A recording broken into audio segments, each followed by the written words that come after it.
This is the Power Producers Podcast, where we are refining and redefining the sales game.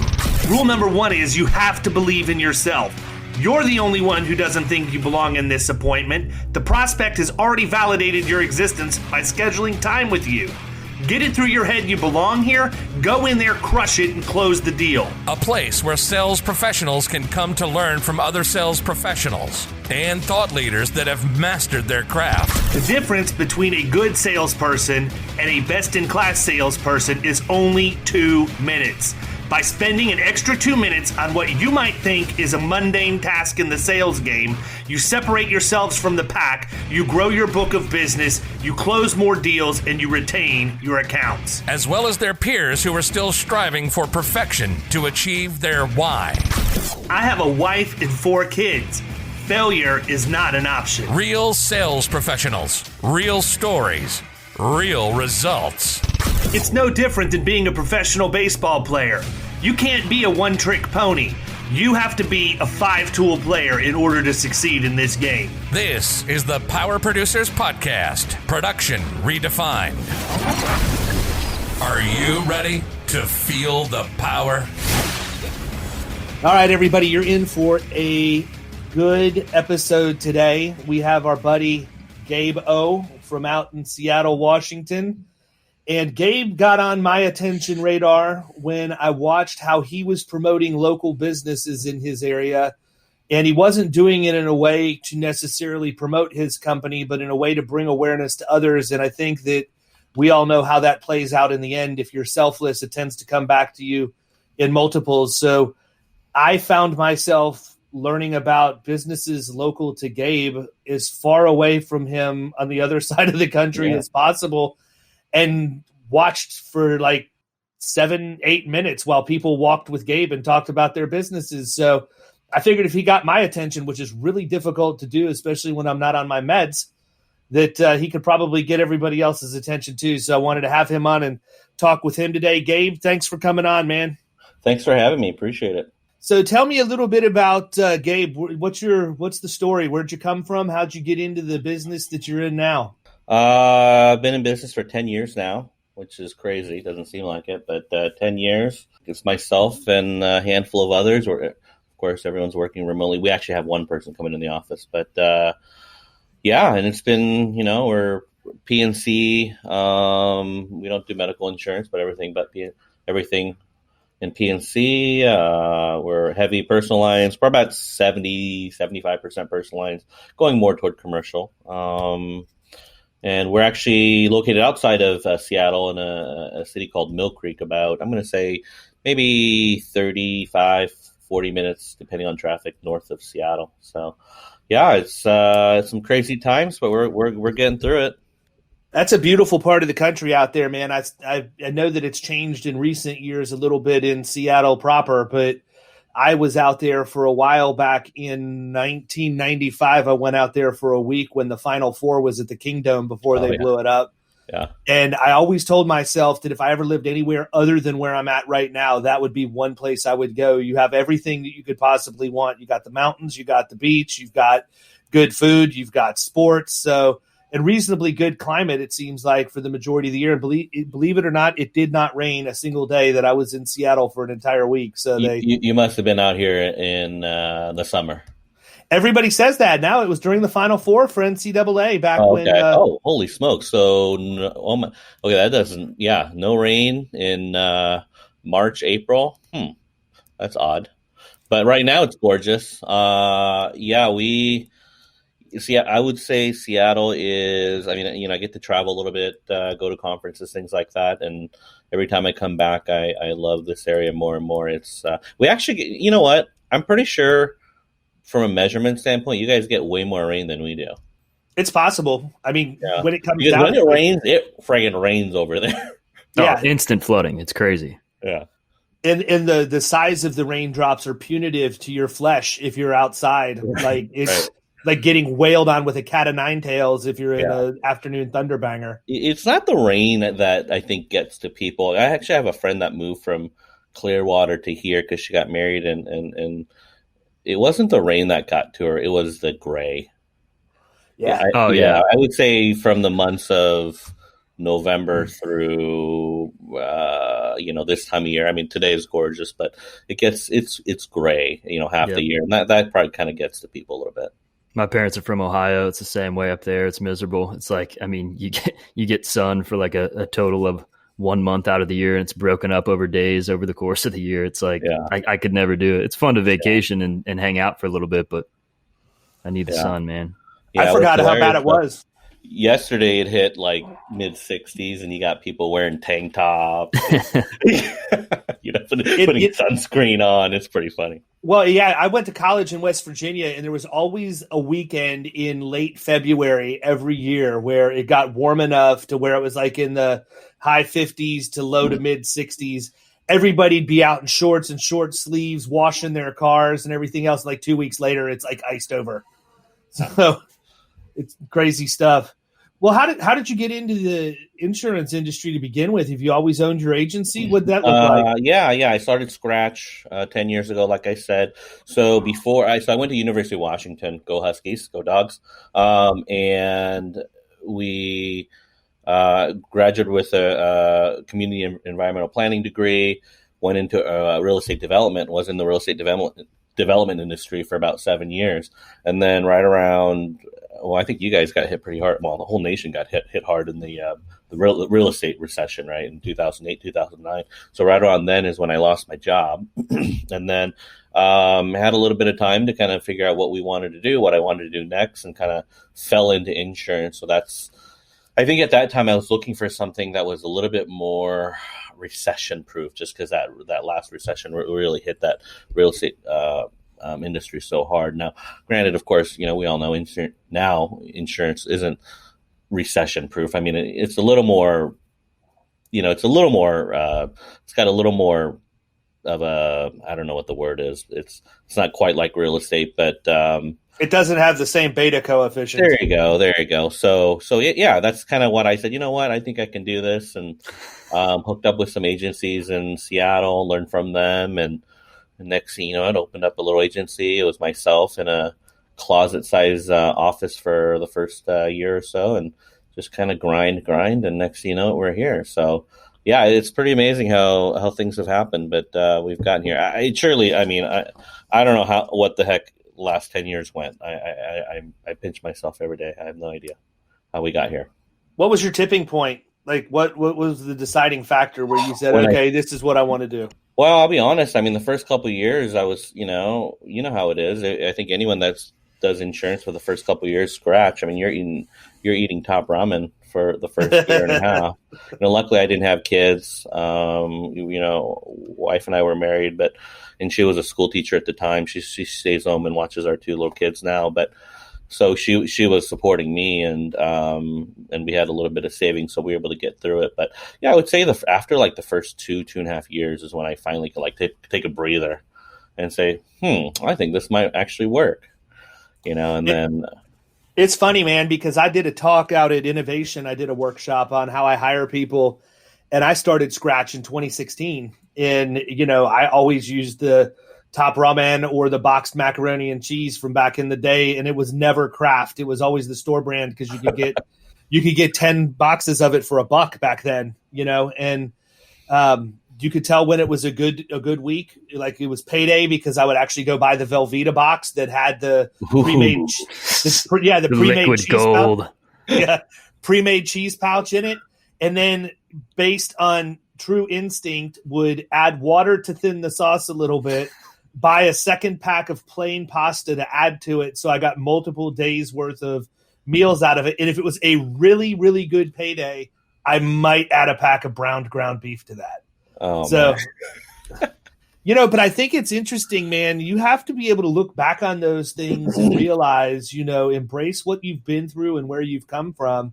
I think there's so many people out there that just look, when you have a business that's become somewhat successful, they look at it and they think that it was just handed to you or it was born that way. I don't really feel like a lot of times people don't really appreciate the grind that real entrepreneurs have to go through and how many times they screw things up before they get it right. And for me, I've been in this industry now over 15 years. I still learn something almost every single day to improve my process. And I think, I don't want to throw stones at my peer group out there, but I'm going to anyhow. And I think that's one of the differences between what makes good agencies and good producers versus the ones that just collect a paycheck is we never stop. We don't take for granted where we're at, and we never stop trying to get better. I say my common thing is I want to be better today than I was yesterday, but not as good as I'll be tomorrow. Yeah. And I think that we have to keep that mindset. Yeah, you're absolutely right, David. And here's the other thing. I'm kind of an old school mentality. I was actually born in Korea. I immigrated when I was 3 years old. So I still have that immigrant mentality that my dad raised me in. But I never did this for the money. Never, ever. It wasn't a money play. Granted, we need money to survive. I get that. And if you do things right, the money's decent in this industry. But I've never made a decision on where to place a client or a renewal or anything like that based on the spiffs that the carriers do or the commissions or anything. It's always been about the client. It's always about what we can do best for them, and I think that goes a long ways too. And you get a lot of there's some amazing agency owners out there. I'm not trying to say this is the makeup of all agencies, but I think a lot of agency owners they kind of go into it with the wrong reasons, and I think that is also the difference maker too. No, I'm with you 100%, man. I agree. I think it's funny because when I got into the insurance industry, the conversation that I had was with the guy who owned the large agency that I originally started out at as a producer. And his comment to me was, if I was in retail, I don't know how much you know about that, but I came from grocery stores and super targets. That's what I did. I worked 100 hours a week and, made less money per hour the longer I worked. And I decided at 30 years old, I had a 2-year-old son who didn't know who I was. What do I want to be when I grow up? And so I flew down and I had lunch. I flew down from Birmingham, Alabama to Tampa, had lunch with a guy that eventually I ended up going to work with. And he told me, he said, David, he goes, the insurance industry is full of C players. It's an average industry. And he said, if you think you're an A player, you will absolutely dominate in this environment because it's full of people who do just enough. And it's crazy. That sounds like it's a slam. It's extremely accurate. Okay. And I'm not saying that to throw off on people, but I can tell you coming from, what I call blue collar. I mean, if you've ever run a grocery store or a super target, you understand you're not just sitting there managing by reports. You're actually unloading trucks and if somebody doesn't come in to fry the donuts, guess who's frying the donuts that morning? So, it was very blue collar to me. And my first year out, I worked 50 hours a week. I was working twice as much as my competition, and I felt like I was on vacation. It was amazing. And I wrote more business because I would answer my phone at 5:15 when nobody else would. And I wrote business on Saturdays. Like I would actually meet with people. If they had an issue, I would stop what I was doing and go meet with them. Now, I don't advocate people take time away from their family ever. But at that time, that's what my family needed me to do. And I did. And so I take that background of being in retail and understanding what it's like to have to work the crazy hours and really put the time in. And I've brought that mentality to my agency. And I think sometimes there's I think there's a difference in perception, right? I think, and you probably have experienced this when you've hired people, where I just automatically assume that if I get along with somebody that they're going to have the same general work ethic and I can see all of that and everything else. And their idea of getting after it and my idea of getting after it are on two completely different levels. Mm-hmm. Mm-hmm. Yeah. Yeah, absolutely. I think, in fact, talking of working long hours, after 10 years, I just changed my hours. It used to say from 7 to 7, Monday through Friday, and then Saturday hours. But now it's I think it's from 9 to 6, and then appointment only. So after 10 years, we finally changed our hours because I wasn't necessarily here from those hours, but I always had my office phone transferred.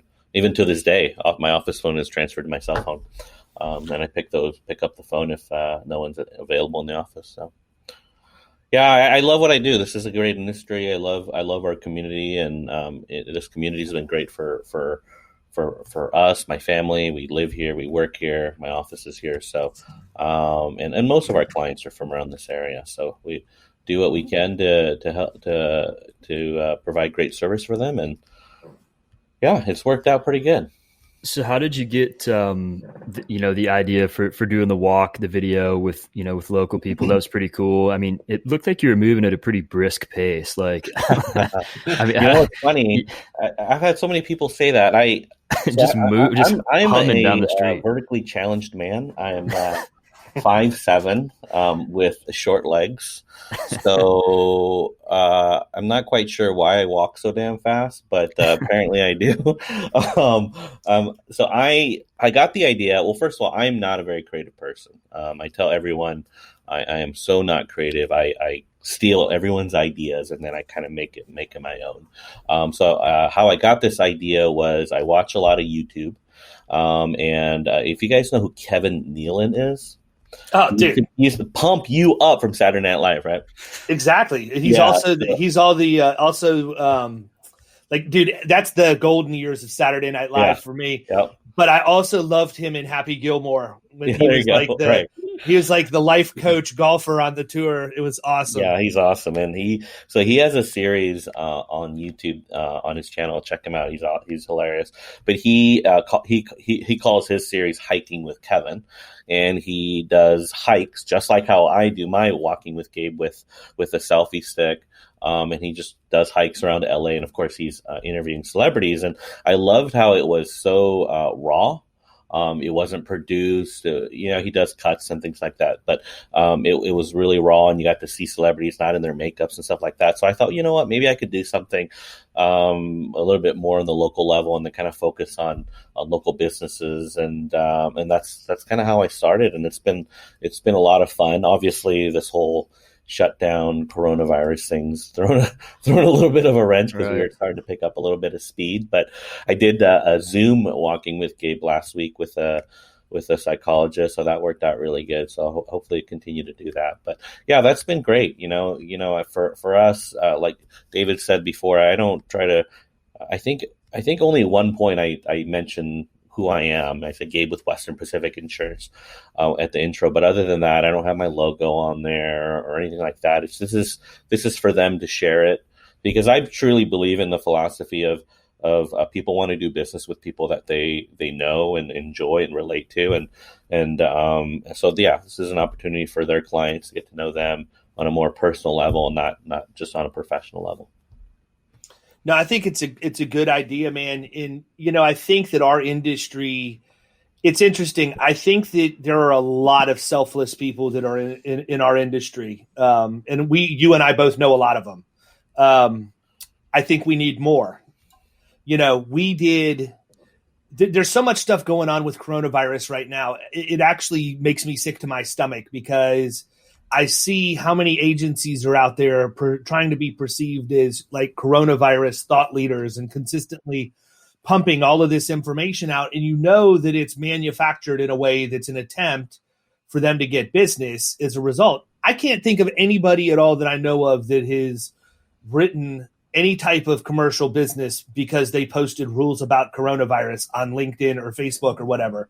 And so what we did is, number one, I made a decision to remain silent on coronavirus other than communicating with our clients. Obviously we need to make sure that communication is happening, but I didn't want to be perceived as somebody who was trying to take advantage of a bad situation and flip it into good for business. What we did do was last week, I sat up straight up in bed at like 4:00 in the morning on Wednesday. And I'm like, I got this. I know what I can do to help other people with the coronavirus thing. They had just announced the, payroll protection plan with SBA and all of that. And I have a very good relationship with a local community bank. So I got to work that morning. I picked up the phone, talked or shot an email to the CEO of the bank. And I said, hey, look, I would really like it if we were able to do a webinar for all of my clients and anybody else that we have that's a prospect in the Bay Area business community, so that we can get them in front of your bankers and get their questions answered from the people who know it.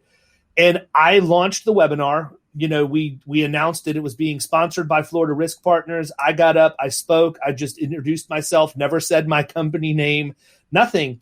And a lot of people criticized me and said, that's a golden opportunity. Or they said, I can't imagine how much business you've gotten out of that, or how many people, are now going to be clients because you did that. That's not what it was about. It was really very basic. It was, people need money. These people can get it for them. Let me connect the two of them. And I think that our job sometimes is simply just to be a connector. And I'm really good at that. Like, if you call me and say, hey, I need an attorney for this, I know that person. I can connect you to that person. Or if you need web design or whatever. But I think that when we make it about ourselves, it makes our business much more complicated than if you just didn't worry about what's in it for you and know that that's going to get taken care of. Yep, I totally agree with you. I think a lot of people talk about ROI way too much in this industry, and in fact, it's funny you mentioned all this because I was talking to, you guys know Joe Clevenger over in Indiana. Mm-hmm. Super humble, super great guy. We talked on the phone a little bit yesterday, and he and I are we have the same philosophy of, hey, let's serve our community. He's doing some great things in his town, or he's buying face masks or masks and just donating them. He's going to local businesses, buying food and delivering them to hospitals, and that's and he's kind of like you. He doesn't mention his name, or he doesn't say, hey, by the way, can I take a look at your insurance policy while I'm here? Yeah, he Here's does these masks. Let me get your deck page real quick. He does it because it's the right thing to do, and that's the way we operate here. We do it based on what the right thing to do is for this community, because this community has given so much back to our agency. So and down the line it'll come around. I mean, it's going to be a little bit difficult to track, obviously. I mean, as a businessman, you do want to track your marketing efforts and things like that, but some things you just cannot track. It's difficult too. You need to have, I don't know if you have a CRM system, but if you do, you need to have a Walking with Gabe category for lead source in there. And then anytime somebody calls in, make sure they're asking how they heard about you. That would be awesome to see the percentage of people you get off of that. What's funny is, so the one other thing that we did is, Dave, you mentioned, I like you do, I really try to support local small businesses. That's a passion of mine, because we're small business owners and we know how difficult it is. So I did something simple. I designed a shirt to support local.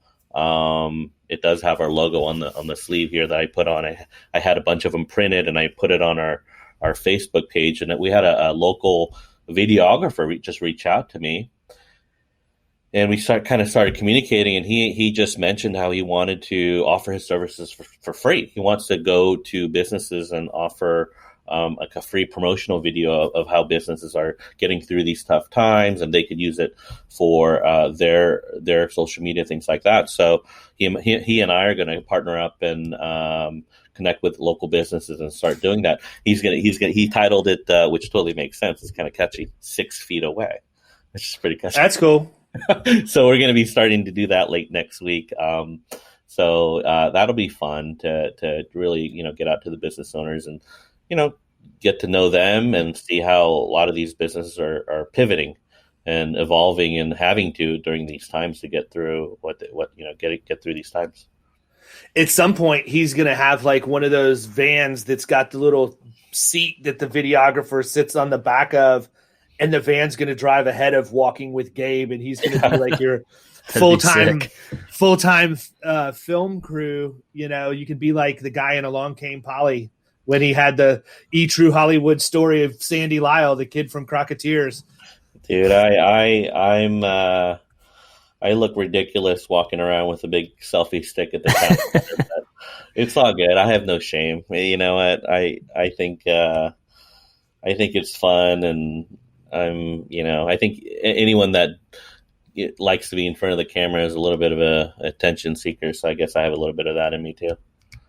Yeah, it was cool. I watch a lot of sports, and what it reminded me, I haven't seen the Kevin Nealon thing. First of all, Kevin Nealon is hilarious. Yeah. He is by far my favorite character in the show Weeds. But The first place I had seen that was 90 Feet with Jay Billis. I don't know if you watch college basketball or not, but he does a walk, the whole length of the court, 90 feet with like the star player for whatever team that their blockbuster game is. And just asking him, questions, getting to know him a little bit and kind of making him a little bit more human, I guess. And I think that's the first thing I thought of. Yeah, that's exactly it. Making, it doesn't have to be so produced. It's okay if you say, a few times. Yeah. Because we're all, at the end of the day, we're all people, right? And we're all trying to do our very best, and and that's the whole point of it. And for me, like I said, I want to do business with people that I enjoy and can relate to, and so I think hopefully the community gets a kick out of it. I've gotten some pretty good feedback so far. So here's my question: you mentioned how businesses are pivoting, and you guys are going to go out and do some, I guess for all practical purposes, a documentary type deal. What have you done to pivot with everything that's going on right now? How easy has it been for you to adapt?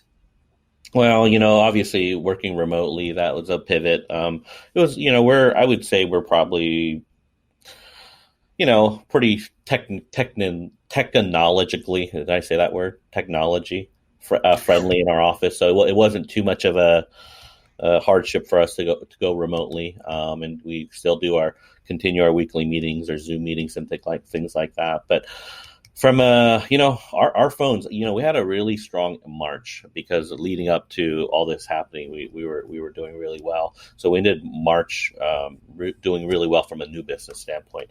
But holy smokes, April 1st, I don't know what happened, but literally like somebody just turned the faucet off and our phone calls just died like 50% overnight. I couldn't believe it. So yeah, we're being a little bit more proactive, reaching out. We actually talk about this quite a bit, and hey, let's not proactively try to cross sell right now. Let's more reach out and we don't even want to call it an account review. Let's reach out to see how you guys are doing. Let's reach out to our business clients. Let's reach out to our personalized clients, and see how they're doing. Is there anything we can do for you to help you out, and let them know about a lot of the carriers, as you guys know, being in insurance, are offering some of those rebates or 15%, 20% type rebates. So tell them a little bit about that. Hey, are you working from home? Can we move your car to pleasure mode? Things like that. So we're being a lot more proactive, which is actually keeping us pretty busy. Our agency is built to from a staffing level and a position level to write new business. So yeah, we got a couple people that are having to change roles a little bit. So that's been a little bit different. And yeah, and I'm just trying to keep everyone busy and positive. I think that's kind of the most difficult part is, we're fielding phone calls, and I'm sure you guys are too, of business owners that are scared, people that have lost jobs, furloughed, laid off, on a regular basis, 3, 4, 5 times a day, if not more. And then here we are trying to keep our staff and ourselves positive. So that's been, I'm not going to lie, it's been tough. It's a little bit of a struggle. I've started walking a lot at night after dinner. I do an hour walk, and is that done with a GoPro selfie stick as well, or? Yeah, I don't take the GoPro by myself. I probably, you should. That'd be awesome. That should be funny, but it might be a little too depressing when I you could have like after dinner thoughts with Gabe. Oh my there God. You go. No, I need those. In fact, it's actually a good time for me. I check up.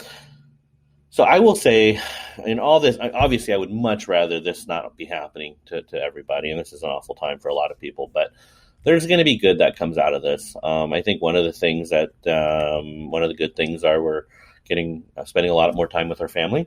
I think another thing is during my walks, I go through my phone Rolodex, and I'm reaching out to people that I haven't talked to for months or even years. And I'll just check in with them because we all have something in common now. So that's been really great. That's been a really great experience to just randomly reach out to people. And they're like, whoa, why are you calling? What did I do? But no, I just want to see how you're doing, just check in. And And that's been a really great kind of healing to kind of recharge me for the next day and get me positive and pumped up. So that's been good. What would you say that you have done now to prepare yourself for the new normal? Because one of the things that I'm a huge proponent of is evergreen content, right? And we always use the excuse, we're too busy, we're too busy, we're too busy. So when I saw all of this stuff going down, one of the first things I did was look at, okay, what did I want to have done between now and the end of the year? How many of those tasks can I take and immediately shove to right now because they're non-client facing, but will still give me a return on investment down the road?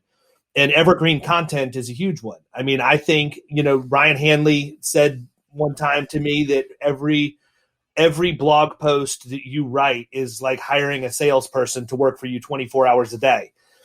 Every single one of us would love a 24-hour salesperson. None of us ever take the time, or very few of us take the time to push content out. And so for me, how I'm capitalizing on this is I'm actually slowing down and really focusing on what are those things that are going to matter in 3 months, 6 months, 9 months, and how can I do activities right now to push me to be successful down the road? Because again, it goes back to what I said before. I think a lot of people in our industry are pushing out information about coronavirus.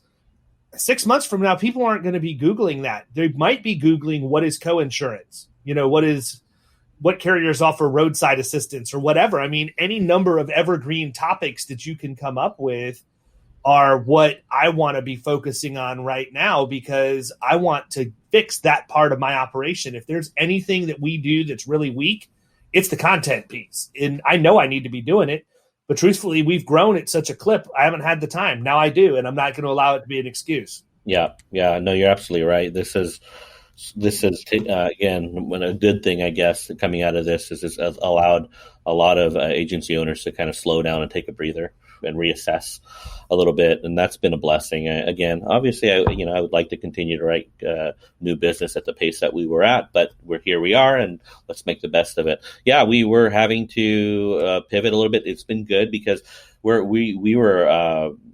I don't want to say we were one of the first to adopt, because like I said, I copy everything that other people do, but we were definitely really heavy in video proposals, and we got so busy that we slowed down on that. So now we're getting back into video proposals. And what's amazing right now is people are at home isolated. They see a video, they're like, yes, it's a real person. I feel connected. So it's actually been it's been well.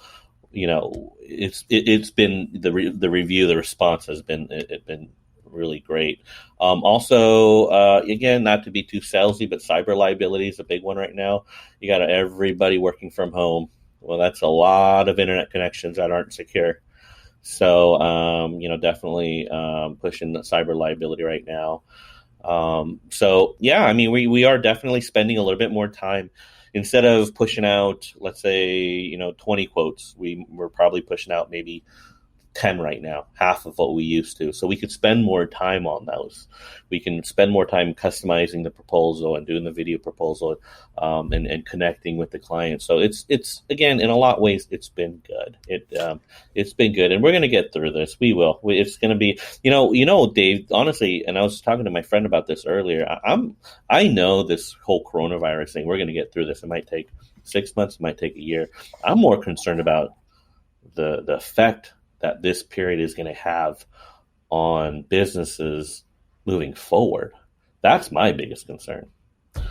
Yeah, so it's interesting, right? Because you've got a bunch of small businesses that are really getting impacted, and sadly, some of them are going to go out of business. What replaces that? Yeah, if it's not like all of a sudden people are going to have this great idea. Oh, I think I'm going to go open up a restaurant, or I'm going to do this, or I'm going to do that.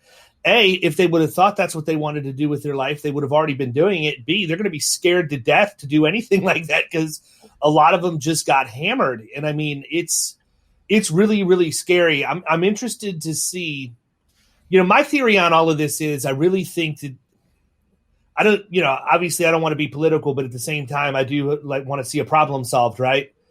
And I would be interested to know just exactly how much money the government is sitting on from all of the premium they've collected for terrorism since 2001.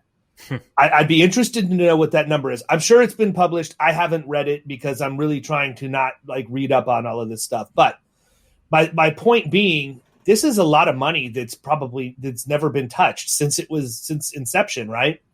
So I feel like if the government is going to do anything at all to intervene in backstop this, and they're going to force business income stuff to happen, I really feel like they should do it through the carriers, because I think that the government has no business adjusting claims, for starters. So if they're going to make business income claims be paid, they need to let the carriers do it. And then the government needs to subsidize that.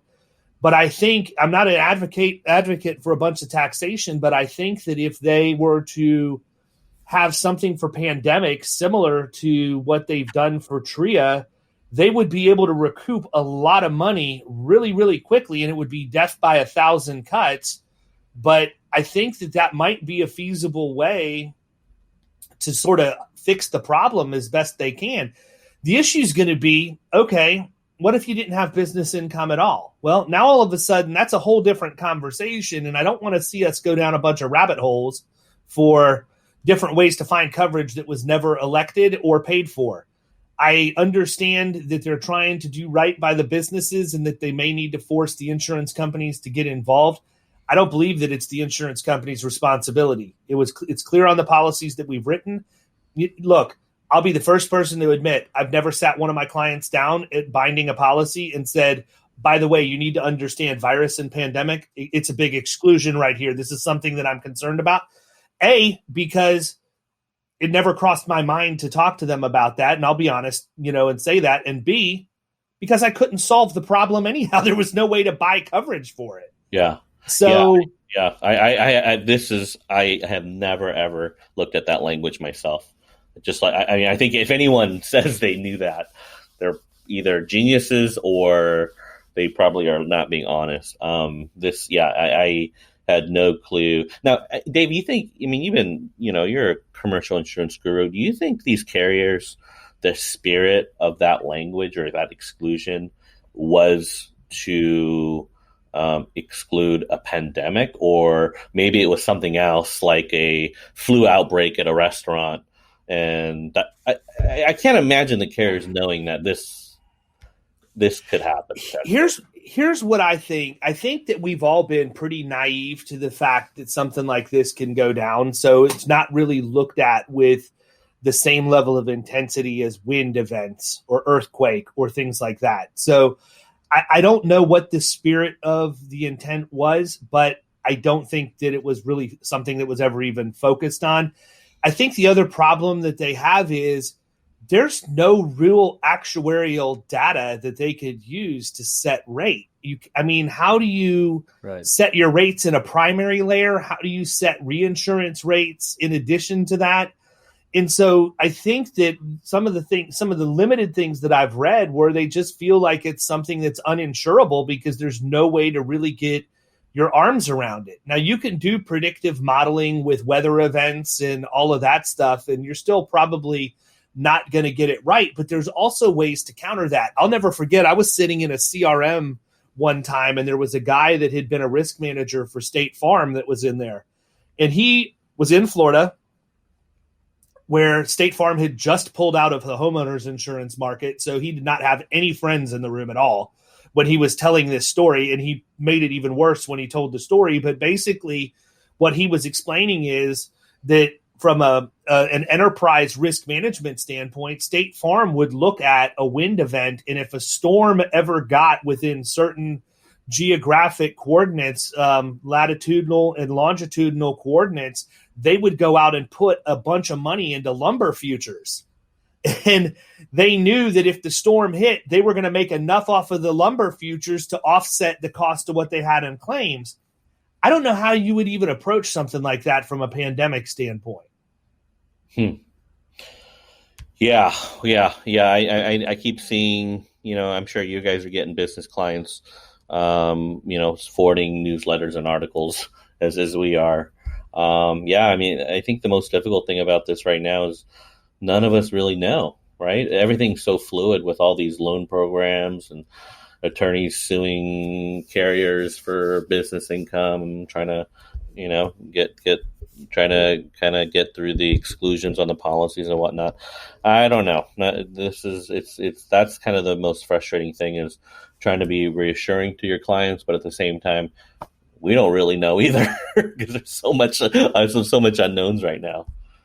Yeah, so it's an interesting time. It really is. I think we're all going to get better from this, but it truly is interesting times. Well, I think too, if you have an office where you have people that like each other and you're used to being around each other, and now all of a sudden you're not, you lose some of your day, right? I've been in office environments where I really actually enjoy going and being sarcastic with the people I'm in the office with. We joke, we have a good time, we get our job done, but there's a spirit of camaraderie there, and everybody's on the same page. And I think that it makes it more difficult as a leader to run your business when it's a disconnect. I mean, yeah, you can have Zoom calls and everything else, but it's not the same. Oh, 100%. I'm 1 being an extreme introvert and 10 being an extreme extrovert. I'm probably like a 10. I mean, I really love being around people. I'm curious about people. I constantly want to, God bless my wife, but usually I'm out, a couple of days a week, catching up with business clients or other insurance agencies regionally, in the evenings for happy hour, dinner, weekends. I'm always out with my wife and the kids. Again, and not to sound, we're very grateful everyone's healthy, but that's been tough. It really has. It's been mentally rough for me. I'm not going to lie. It's been a struggle, and that's why I do all my walks. Hopefully, it make me lose a little weight. You're working on your pacing, man. I know, right? That's right. Trying to slow it down. Yeah. So, yeah, it's definitely, it's going to get interesting the longer this thing drags on. Which here in Washington, the governor came out a few days ago that it's going to go till May 4th, which is that first week of May. It'll be interesting from a mental health standpoint, how many people are going to start, are going to be able to not hold it together. Because I could see some people, getting pretty antsy, man. Better the 4th of May than the 4th of June or July. I mean, oh my God, can you imagine if he comes back out and delays it another month? Holy smokes, that would be rough. Yeah. Well, I got to ask you, man, you had my mouth watering and taste buds going with the peanut butter porter that I saw you posting about. That was. Is it as good as it sounds? Does it sound disgusting? Not at all. It doesn't. Some people some people say that sounds odd, sounds different. It is so good. It's got like. First of all, the peanut butter, it's just a hint of peanut butter. Well, first of all, let me plug Sound Summit Brewery out in Snohomish. They're clients of ours, amazing brewery, local brewery. But they had another brewery called Lost Canoe, and now they've kind of merged. But they're famous for this peanut butter porter beer. I bought for my friend's birthday. I bought 4 growlers and gave him one. I took one and gave a couple to a couple other friends. But the beer is so good. It's got this hint of peanut butter at the tail end when you drink it. I'm getting thirsty as I speak. Talk about this right now. As it goes down your throat, Dave. Like Dave, I could tell you're about to go track this peanut butter porter down right now. Dude, in my mind, I'm wondering, do they ship? And I'm going to the website immediately after we get done recording. It truly is good. And I'm not a big fan of like Guinness. You don't drink Guinness for fun, do you? No. Does anybody? Car bombs. Car bombs, right? Yeah, you do car bombs. But no, Guinness is too thick for me. It's not. I like porter. I like a porter or a stout. Like if I just want to have like one beer, you know what I mean? Isn't it more of like a wintry type of beer though? It's kind of it's a dark beer, but it's not thick. It's got it doesn't feel thick, but it still has that thick beer taste. And I could probably have 2 or 3 and be okay, not feel like you've had 2 or 3 cheeseburgers like you do after a couple Guinnesses. Oh yeah. Yeah, it's delicious. If you ever come out here, Dave, I will take you. We'll get peanut butter porter beer. There's a 100% chance that will happen. You got it, man. I want to walk with Gabe while we have Just a peanut butter porter. growlers. My problem is I don't know if I can keep up with him, and if I do, I would probably be too far out of breath to enjoy my peanut butter porter. You get me self-conscious about my walking speed, man. I'm going to have to wear one of those helmets that's got the straws that go into your mouth so that I can be hands-free. There you go. Really it could have just been. It looked like the gal that you were doing the walk with had a dog with her. Maybe the dog was just setting the pace, and you guys were just like, Danielle. Well, she's also like 5 feet tall, right? I mean, I'm short, and you guys are short out there in Seattle. Yeah, she's even shorter than me, so she's probably, her legs are probably moving twice the speed of mine. So, well, I promise to walk slower next time. So here's my question. Here's my question for you, man. If you were an agency owner or in any type of business and you wanted to just start doing something in the community like what you've done, obviously the Walking with Gabe thing's cool. I did see your t-shirts that you have done. I think that a lot of people people have excuses for everything. And so I hear it when people say, well, I want to write larger commercial accounts. How do I do that? Well, you just do it, just decide that's what you're going to do and go do it. I'm interested as to what advice you would give anybody to how to get plugged in. When you decided you were going to start doing this, what was your approach? I'm going to say this, and Dave, this is an inside joke that Dave and I have, but just don't be a douche. Just seriously, be genuinely kind to people. Don't be an arrogant punk. Be genuinely kind. You don't know what they're going through. I didn't grow up with money, so I think that maybe helped. I didn't get not to talk bad about anyone that got help from family or anything like that, but I started this scratch. I didn't get a loan from my dad. I grinded to get this thing up and running. And I think that kind of holds me down a little bit and keeps me humble, but just be humble and reach out to people and in good times and bad, and just genuinely care. And that's the philosophy that I've always had and will always continue to have. And those are the people that we always hire. When I go to hire people, we hire people that have good values and morals, and that's kind of helped us move forward. And I think that's going to continue to shape who we are as an agency, and hopefully get us really connected with this community, which I think it has, and hopefully it will even further once we go through kind of these weird times. I think there's a lot of bulletproof bullies behind computer monitors these days, and I don't know, you might be more passive than I am, Gabe. I'm always more the type that if somebody says something like that gets me going, I'd rather just punch them in the face. But, it blows my mind. And I think that's good advice. I think that, you're going to continue to be successful because you know where you came from. You're not above anybody else, and you don't hold yourself that way. I know that I personally subscribe to that belief 100%. It doesn't matter how much money I ever make, how much wealth or success I obtain.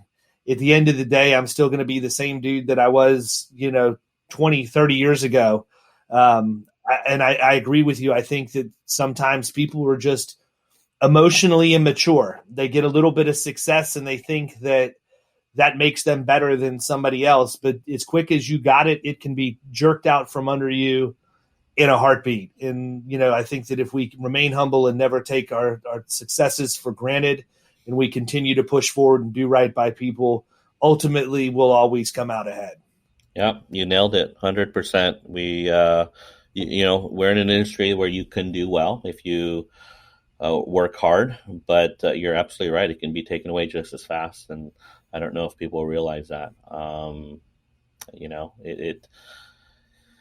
You've got to be grateful for what we have, because like you said, it can be gone in a heartbeat if something if you're not focused and humble about it. So, yeah, that's how we've got through it, and that's seriously my bit of advice that I would have for somebody starting out. Don't be a douche. Humble. That's it. Yeah. So where do they find you, Gabe? I'm sure people on here are going to want to reach out. Where do they find Gabe Oh and tell them what you do? This is your plug. They could connect me with me on Facebook, on LinkedIn. You could look us up, Western Pacific Insurance Group. There is actually a Western Pacific Insurance out of Vegas. We get their binders occasionally. I should probably get licensed in Vegas and start writing those policies. I'm just kidding. But no, we are a Western Pacific Insurance Group out of Seattle. So they could look us up there. Yeah, I'd love if anyone wants to just chat and connect and talk about the goods and bads and ups and downs. Please reach out. I love connecting with other agency owners across the country. It's something I really enjoy doing. What I heard through the course of this conversation is that Gabe Oh is a 10 out of 10 on extrovert status and loves drinking beer. So I don't know how you could find a better time if you're on the West Coast than reaching out to this guy. I want to tell everybody it's been a pleasure having him on. Gabe, thank you so much for taking time out of your day. I can tell you firsthand from, being on the other side of the country that I really appreciate what you're doing locally.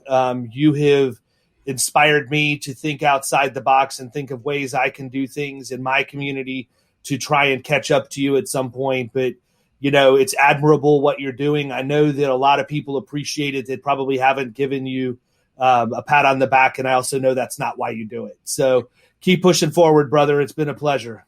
Hey, I really appreciate you guys thinking of me, Dave, and thanks so much for your time. And hey, I love you because you're just as humble as I am. I know you're doing some crazy stuff out down there too, some good stuff down there. So keep it up. And I think you guys are a few weeks behind us with this whole coronavirus thing. So hopefully everyone stays healthy and safe, and we'll get through this crazy times.